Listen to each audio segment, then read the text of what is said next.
point you may be getting kind of sick of these pressure volume loops, but I assure you they're very, very worthwhile getting to know. In fact, let's learn one more thing out of these pressure volume loops. Let's try to squeeze all the knowledge we can out of these things. So I'm going to draw one for you here very quickly. And on this side we've got pressure in millimeters of mercury. And on this side we've got milliliters, right? We're just going to use the same units we've kind of gotten very familiar with. And we're going to do 50 and 100 and 125 or so on this axis. That's a pretty normal set of terms or numbers. And then on this side we've got 0, 50, and I'm going to go up to 120 or so up here. So this would be a pressure volume loop. And I like to kind of start out where the pressures are low and the volumes are really, really high. So somewhere around here, and I'm going to imagine that this is kind of the end of diastole, where my heart is, or my left ventricle rather, is full of blood, right? And it's going to start rising in pressure slowly. And as it rises, it's going to get to, let's say, about this point. And then the blood is going to start entering the aorta. And as it enters the aorta, I've got to get to a nice high pressure. I know that that's the target or thereabouts. And so the pressure kind of rises even higher, and then the volume starts to fall as volume enters the aorta, and so leaves the left ventricle. And then the left ventricle continues to lose its blood to the aorta, and the blood in the left ventricle that's left is around 50.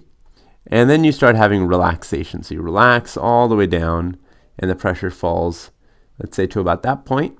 And then it continues falling, but now there's a little bit of blood kind of entering into the left ventricle. So it's starting to fall in pressure, but continues to now start rising in volume.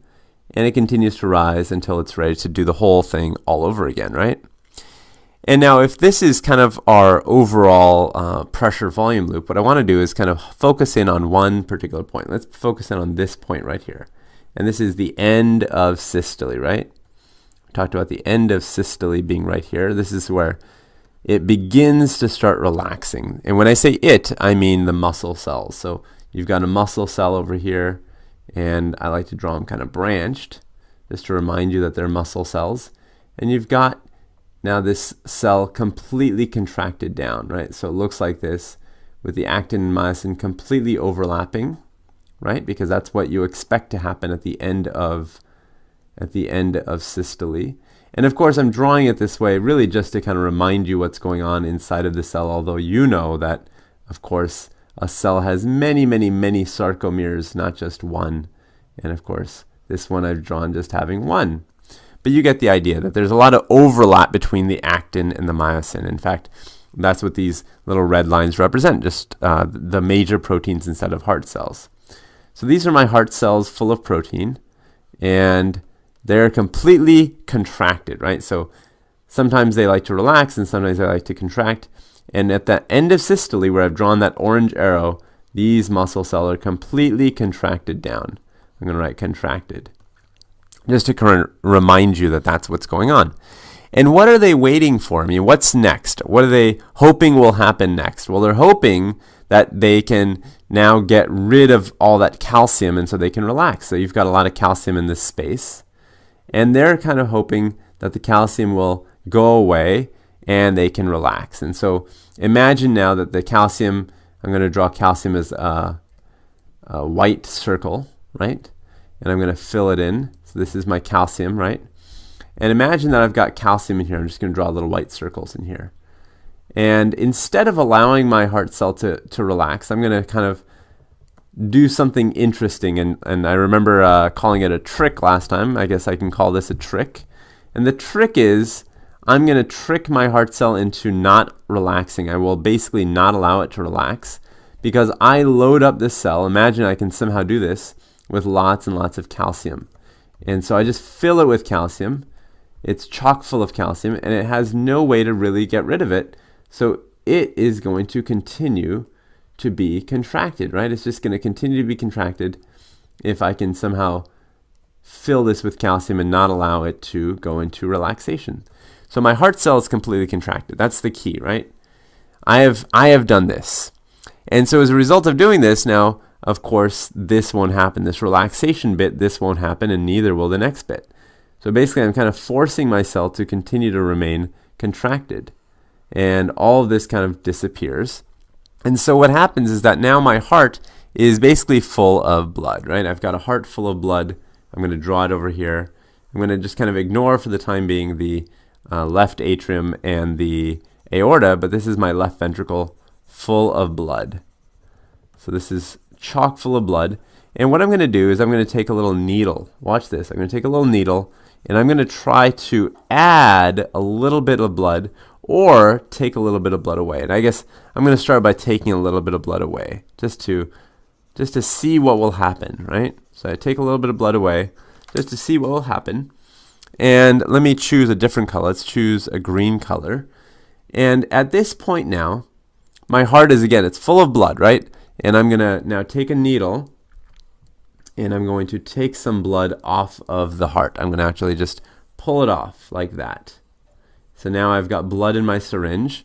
And as a result, what have I really done? Well, I've lowered the volume, right? I've lowered the volume. Actually, let me switch to a green color and show you that I've lowered the volume. And if I lower the volume, basically what will happen? Well, if I lower the volume, the pressure will start to fall, right? The pressure goes down. So I go something like that.